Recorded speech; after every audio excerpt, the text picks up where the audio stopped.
Hey guys, to help run the forums, host the website, and travel, we've introduced a universal service fee for in-depth coverage, including this video.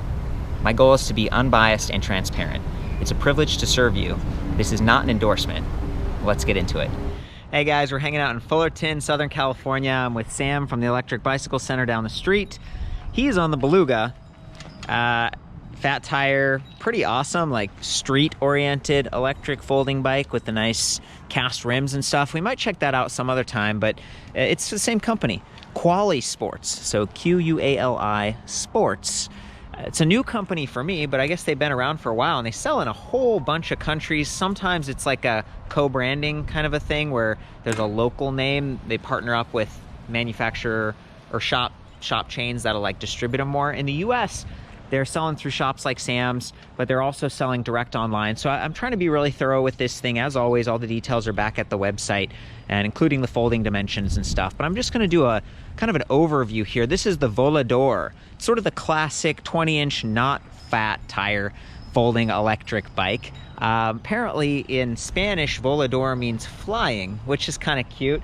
And they told me it means, it's kind of like a flying fish, because, you know, back over here, we've got the Beluga. That's like a type of whale.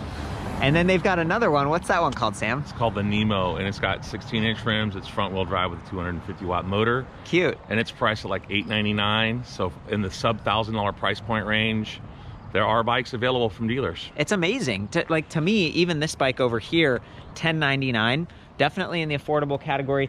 40 pounds, as you see here, and really kind of blends in. It almost looks like a regular acoustic pedal power bike, but it is electric. You can see back here we've got a planetary geared hub motor from MXUS and a custom seat post integrated battery pack, 36 volts, 7 amp hours, so it's like 252 watt hours.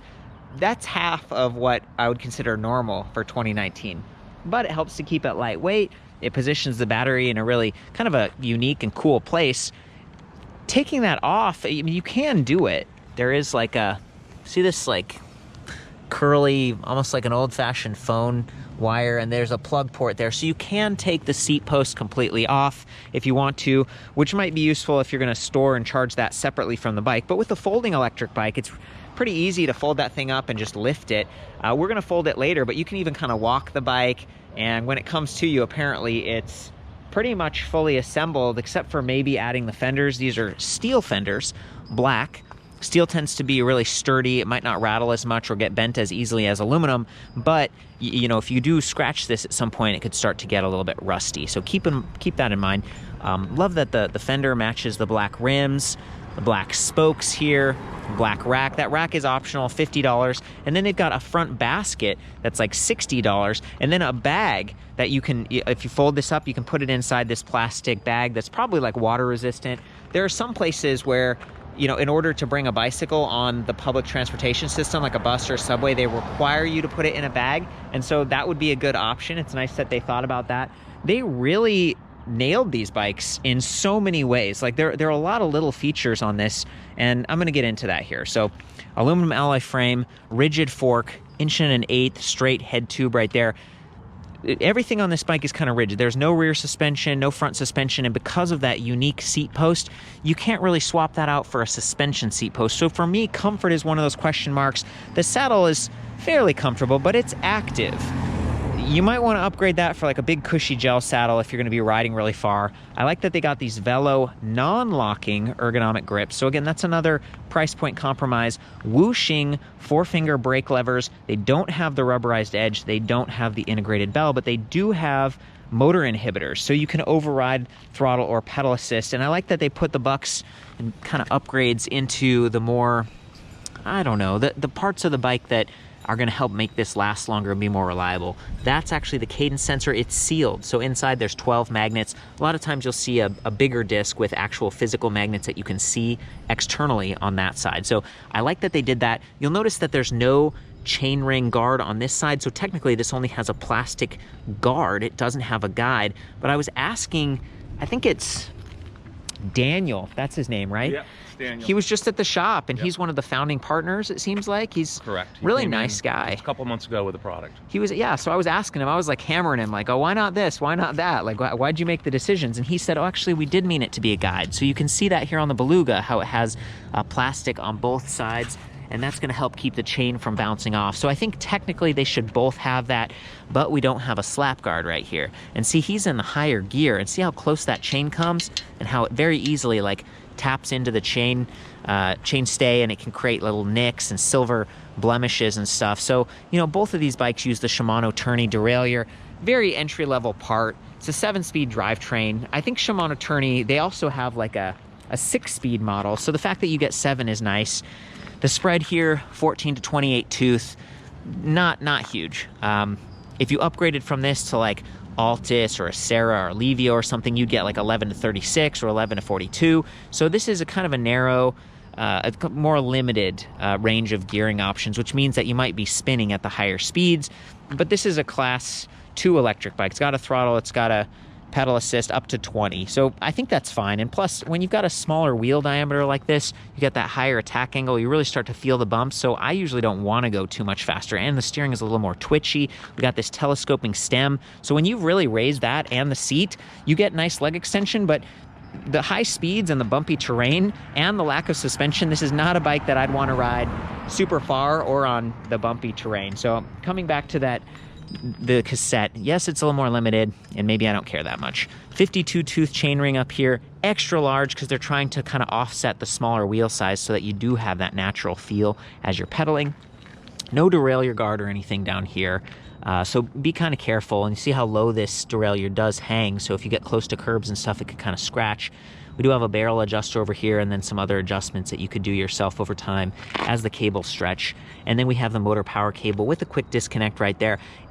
That's another area that's a little bit delicate. So if the bike tips, you know, you don't want this to get snagged or broken, because then the motor's not going to work anymore. And again, no slap guard here. So just, you know, kind of keep an eye on this.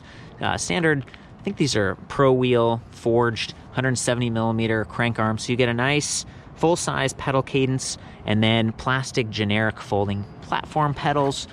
I think these are the ones where I think you push them in, right? They don't have the little handle on them. So it's again, just kind of a basic part is what they went with there. I do like the rack that they chose if you opt for that. It's got the triangle that might fit Yep, the standard gauge tubing for panniers, and then a little kind of a slot here so you could do like a bungee cord and rainbow that over and maybe add a light on the rear. They do have this light that comes with the bike, and it actually bolts onto the seat clamp. And that's kind of it's a decent light. See, it's got a little button right there. It's just on, off, solid or off are your two options. 2 AAA batteries in there. Be careful that, you know, if you get to your location, you're all excited to go in and whatever you're doing, getting some dinner or meeting some friends, remember to turn that light off. Otherwise, it's going to be on the whole time. It's going to drain that battery. I personally like integrated lights better because they're going to take advantage of that rechargeable lithium-ion battery. Apparently, that has Samsung 35E cells inside. The headlight is integrated, so there's a little wire right here, and it has the 5-star branding, which I believe is Wuxing. It's a decent looking light, kind of aimable, right? And it points where you steer, and then this is the mounting bracket for if you get that optional front basket. We've got some nice wire wraps going on, external cables here, and that happens a lot on these folding electric bikes because they don't want them to get pinched, and they save some money on the frame this way. Love that they got bottle cage bosses here on that combination top tube, down tube.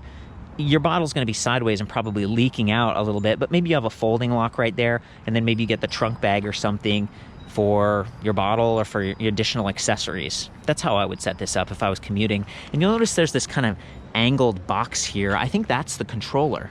So they've got the battery cells inside the seat post, and then the motor controller in there, and then a little bit more feedback right here about the motor, 350 watt nominal, like we were saying earlier. Pretty good setup, and a nice big quick release lever, so you're not going to have to hurt your fingers trying to pull on that thing. But just think about this. If you lower the seat all the way down, this could get really low. You lower the handlebars, lower the saddle, and it could be a good fit for someone who's short, or maybe just someone who doesn't want to pedal, but you want to feel very steady and always be able to put your feet down. This would be a good bike for someone who's kind of petite. Or you could get the, what was it, the Nemo? Nemo. Yeah, I always want to call it the Guppy or whatever, but That's the Nemo. The Nemo, that's another good option with the even smaller wheel size, but having a front-mounted hub motor means you can spin out because a lot of your body weight and cargo weight potentially is on the back. Again, the rack does not come with the bike. It's a nice option. If you get a trunk bag and you put it on there, it'd be easy to block that rear light. So kind of keep that in mind for safety, or maybe put an additional light on the back of it. I put some on my, this helmet actually has like an integrated light up top. Abus gave me this, thank you, appreciate that, guys. Comes in this satin red, sort of a dark red. It comes in like a glossy silver color, and then it also comes in satin black, which is what we see over here with the Beluga. I think that's, and this one has an adjustable length kickstand at the rear versus a more generic kickstand that wasn't very long. So we found this orange rolling around the street, and we've been doing our best. It's kind of getting squished. We're in a neighborhood here in Fullerton, right near one of the really old houses that used to be part of this orange grove. Sam, do you have any history to share about that? Yeah, so these are some of the last orange groves in this area, and it was all orange groves here probably 80 years ago, I'd say. Wow. So they don't look like they're taking very good care of them, though. They're just kind of falling all over the floor out there. Yeah. Yep. Well, they probably got to work like 5 jobs to afford that house. Who knows? Hey, let me talk about customers that are buying this bike out of our store, though. Please do, So chime in. we've sold a few of these, and a lot of customers come in the shop, and you know, they're looking for a bike around $1,000, and you know, how many options do you have at that price point? Not that many. Some of the people that come in and buy these bikes are college students or people that are commuting. They don't have very far to go to get to a train station. They just take it on and off, and it's easy to transport, and it's light. The Nemo comes in 10 pounds lighter than this one. Oh, wow. It's like 30-ish. It's 30 pounds. We'll have to weigh it to confirm that. Yeah, because they, on their website, they were like, oh, 36 pounds, I think. And then they were like taking the fenders off and taking the pedals off. They were kind of cheating, in my opinion. For a bike this size, usually the tires are like 1.75. These are 1.95. They're almost 2-inch wide. That's right. So that's kind of a little bit more stable ride when you're riding with and comfort. And to keep that weight at 40 pounds. Those are all compromises. You got to, you know, as a manufacturer, decide what components you're putting on the bike and where to put and what people are going to want. And I think they've done an okay job on this bike. I agree. And one of the other accessories here is this like flick bell. We get the dog barking every time we flick that bell. The other thing is that they do have reflectors, but these are not reflective tires. They're just Kenda, you know, kind of basic, aside from being slightly higher volume, the 1.95 inches that Sam talked about. So no reflective sidewall, no puncture resistant liners built in. Something you could maybe install aftermarket, but just something to kind of keep an eye on if you are riding year round and they end up with thorns or something. It's no fun to change a flat tire, especially if it's the rear. Neither one of these wheels are set up with quick release. They've just got threaded axles and nuts that go on. And then the mechanical disc brakes. I don't know if I talked about this yet. 160 millimeter mechanical, and they've got this like, kind of a generic brand sort of stuff. So we got the whooshing levers that we mentioned, and this is positioned fairly flat, but you know, I've seen some of the other ones where they're tipped up and water can run in there, and then over time, especially the rear brake, a little bit more effort, and then there's cable stretch and stuff. It gets the job done. It's, you know, it's decent, but it's not hydraulic, and they aren't even the nicest lever. These are kind of the most basic, so they're not going to be, they could get cold is one of the things I've heard. Like some of the ladies we've talked to, they're like, I like the rubber, it's soft and it's warm. What else have you been thinking of over here while I'm chatting? So a lot of people are, you know, looking for that affordable price bike, and they're not even thinking to go to a dealer. They're just going straight online to find it. And there are bikes, you know, priced in this price range that you're going to have dealer support and warranty service done. You don't have to only go online. Go check out your local bike shop and see if they have something. A lot of people walk in my shop and they're like, my budget's $1,000. That's it. What do you got? And I'm like, well, I got these 6 used bikes out front, you know, that are priced between $400 and $1,000. And then we've got, you know, you go to $1,500, you get a lot more variety. You do. But when you drop down to the $1,000 price point, it starts to get slim pickings. That's true. And I want to point out, you guys, back at the site, ElectricBikeReview.com, I have a category called affordable, and my cutoff for affordable is $1,500, just because there really are so few bikes in the $1,000 range, even the ones that do sell direct. So for me, apparently they hired a bunch of engineers from Dahan, which is like one of those just like really great reputation folding bicycle companies. And I think Tern also spun off from Dahan. There might be a family connection there. So you've got top-end engineers who did a really good job with, you know, kind of the locking points on these levers, and then right here there's another locking point, and then the telescoping stem and stuff. This is actually a really nice folding bicycle, and it feels fine if you're just pedaling it. Yeah, it's a little heavier than a normal folding bike with the motor and stuff, but this freewheels efficiently, and the battery position is just, it's beautiful. It's really well done. I when we were talking to Daniel? Yeah, I kept asking him questions. The more that I learned about this bike, the more I was impressed.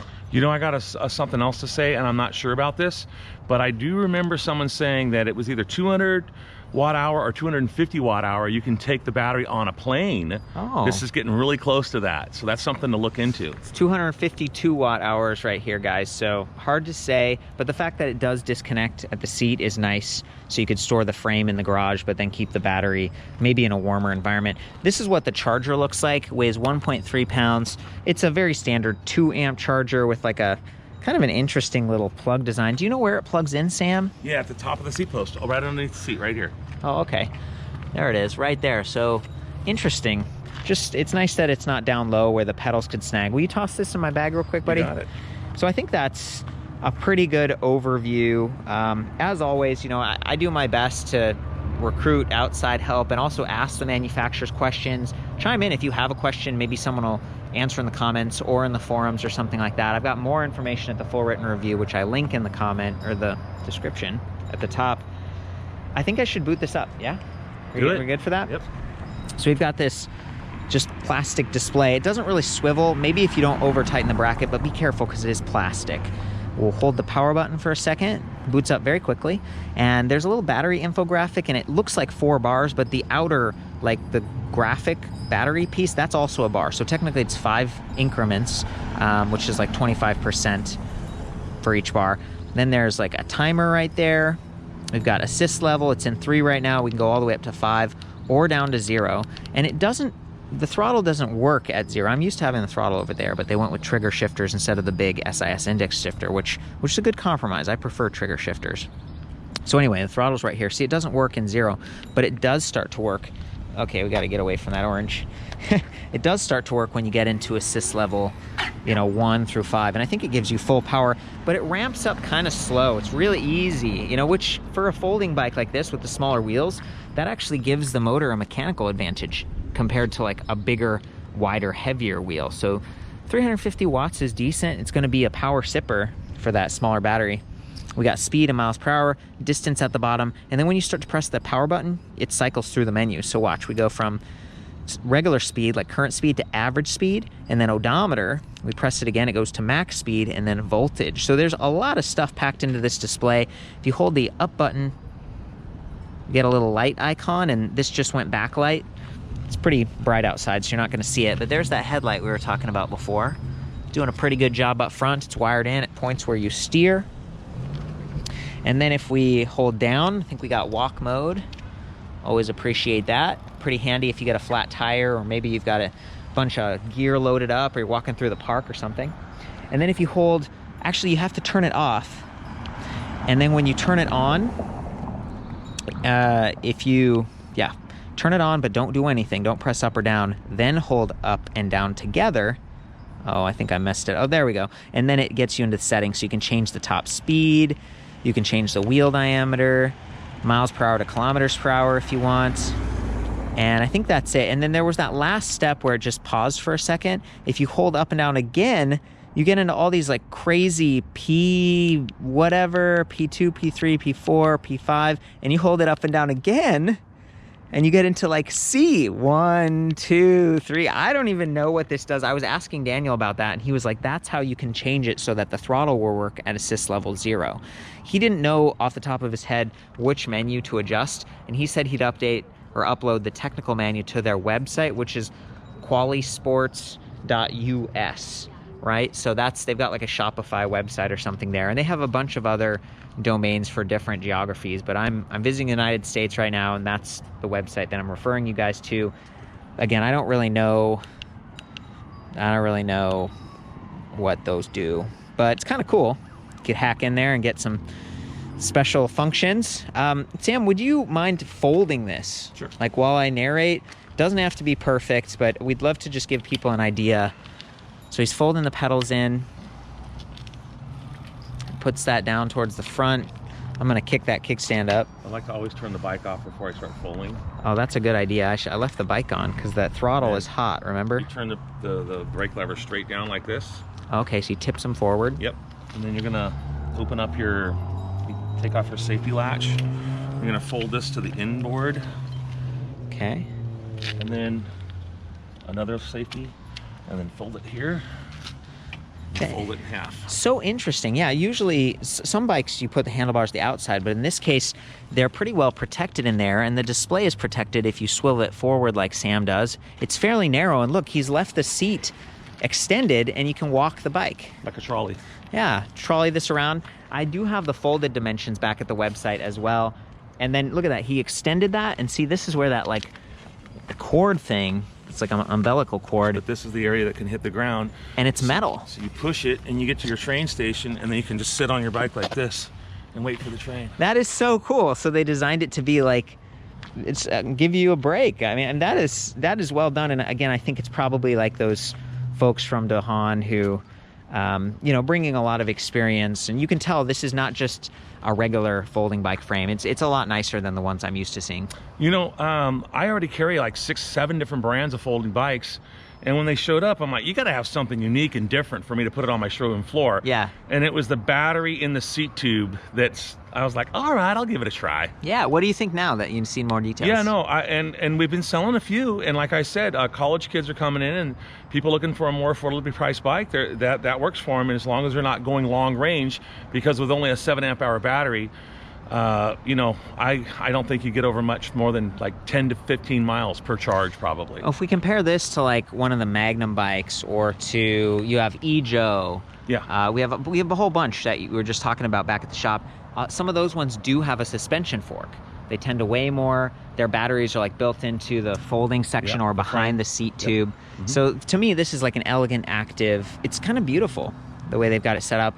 I think that's it for now. I'm gonna hop on the bike and do a ride test, but I wanna take a photo of this all folded up. You got it. Okay guys, I'm all set up. I'm in the highest level of assist down there, and I was just gonna do a ride test and point the camera back here so you can see that it does start, you know, it's a little bit more efficient and kind of like eases in, which is gonna spare the battery. And this is a 36 volt battery versus 48, so here we go.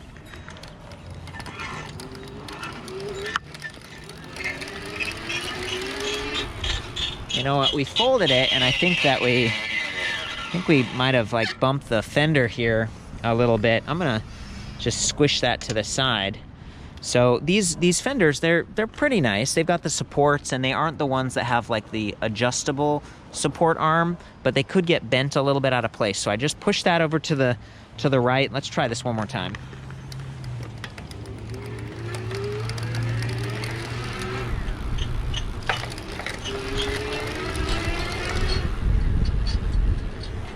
Still getting a little bit of rub up there on that fender.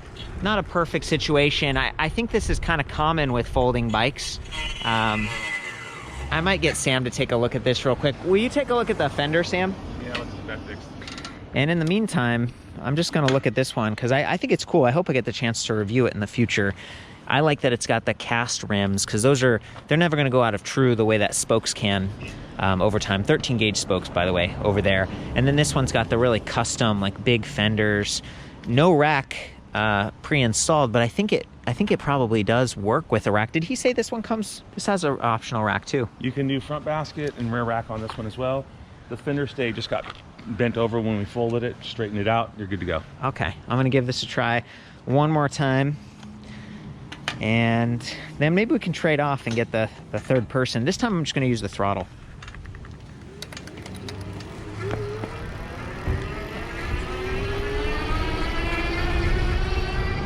A little bit twitchy with the 20-inch wheels. You know, that's the thing, riding with one hand, trying to film and everything like that. With the folding bikes, I always feel a little bit more just kind of sensitive. Let's try to hit the top speed here in a second.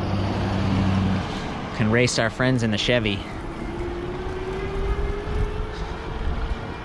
And I can feel the bumps, you know, even like the road graphics, just because it's that higher attack angle, lower volume tire. There we go. I think we were around 19, so I think it could get to 20, but keep in mind I'm a 135 pound guy. I'm not the most heavy.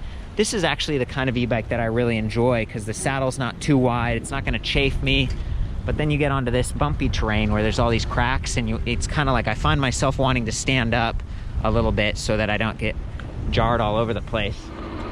There he goes. And we didn't activate that rear light. Will you hit the front light?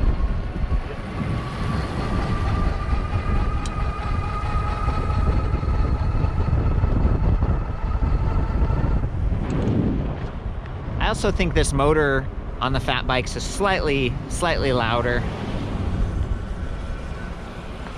There we go. Hey guys, we are back in the shop, and I always like to take this opportunity to show what the LCDs look like with the backlighting, because you know, outside it's super bright and you sometimes you can't tell, but it actually, you know, it's pretty impressive. And then the beam pattern is sort of this straight line thing. It's a little bit of side view. Oh, it just went off, powered down. So anyway, that's that. And then we've got the Nemo here. We didn't have this on our ride test, but this is what we're talking about, the 16-inch wheels with the 250 watt motor. Cute little thing, isn't it? But still, like, pretty decent reach, and I think the seat height would get kind of similar, so your experience riding this thing might be pretty decent for such a small bike. And I was trying to figure out what these, yeah, 170 millimeter crank arms still, so quite large.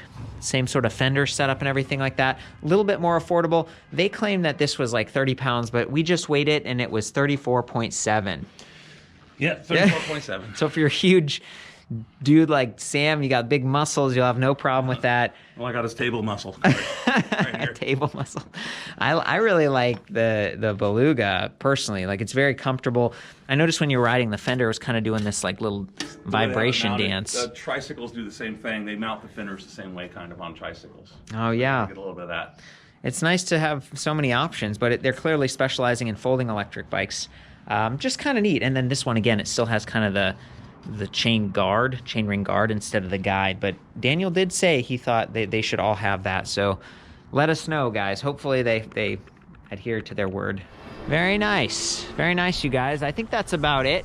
I've had a fun... There he goes. Busting out the roundabout.